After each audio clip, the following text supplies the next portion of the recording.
ए नबी, जो लोग तुमसे बैअत करते हैं वो दर हकीकत अल्लाह से बैअत करते हैं। अल्लाह का हाथ उनके हाथों पर है।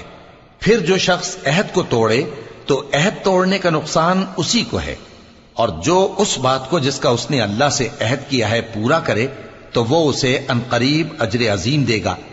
ए नबी, जो गंवार पीछे रह गए वो तुमसे कहेंगे कि हमको हमारे माल और अहलो अयाल ने रोक रखा था, सो आप हमारे लिए अल्लाह से बख्शिश मांगें। ये लोग अपनी जबान से वो बात कहते हैं जो इनके दिल में नहीं है। कह दो कि अगर अल्लाह तुम लोगों को नुकसान पहुंचाना चाहे या तुम्हें फायदा पहुंचाने का इरादा फरमाए तो कौन है जो उसके सामने तुम्हारे लिए किसी बात का कुछ इख्तियार रखे? कोई नहीं।